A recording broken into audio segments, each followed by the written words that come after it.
C'est ton nouveau téléphone? Ouais. Il est cool ou pas? Ouais, carrément. Je peux voir? Tu feras gaffe par contre, t'as plus que 10% de batterie. Hein. Ouais, du coup, je l'aurais pas pour rentrer chez moi, mais bon, c'est pas grave. Pourquoi tu le mets pas à charger?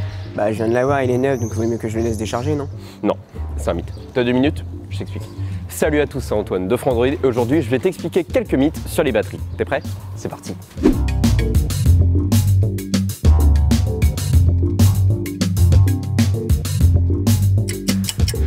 Déjà, le plus gros mythe au niveau des batteries, c'est que quand tu reçois un produit neuf, il faudrait le décharger entièrement puis ensuite le recharger derrière. Bah non. Enfin, tu peux le faire si ça t'amuse, hein, mais ça sert à rien.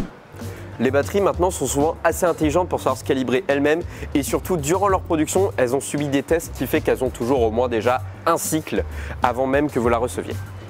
Un autre mythe assez répandu est que c'est plus très grave de laisser son smartphone chargé toute la nuit.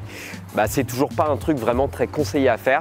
Pas pour le fait que ça pourrait endommager la batterie, ça l'endommage sur le très long terme, c'est-à-dire 3-4 ans.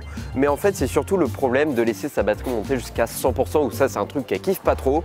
Tout comme passer en dessous des 5%. Le mieux en fait, ce serait de garder sa batterie entre 50 et 65%. Mais comme c'est quand même assez compliqué de faire ça, on part plutôt sur un compromis entre 20 et 80% pour que la santé de la batterie ne soit pas trop détériorée. Un autre truc qu'on raconte assez souvent aussi, c'est que les chargeurs rapides seraient plus dangereux qu'un chargeur classique pour son smartphone. Bah plus vraiment en fait. La plupart des chargeurs rapides actuels, ayant les normes de sécurité en vigueur, fonctionnent en fait d'une certaine manière à envoyer le plus d'électrons possible jusqu'au moment où ça pourrait endommager la batterie pour après repartir sur une charge classique. Et c'est pour ça que souvent sur les communications, on entend par exemple 70% de recharge en 45 minutes, c'est parce que tout simplement après ces 70%, on repasse en charge classique. Un autre truc qui sert pas à grand chose, c'est de fermer les applications en arrière-plan.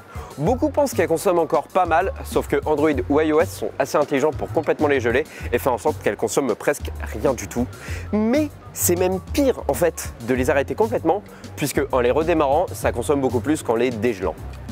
C'est comme pour le Wi-Fi et le Bluetooth. Les désactiver ne vous aidera pas forcément et il faut même préférer un bon réseau Wi-Fi puisque un gros signal pour votre Wi-Fi consommera beaucoup moins que de la 4G.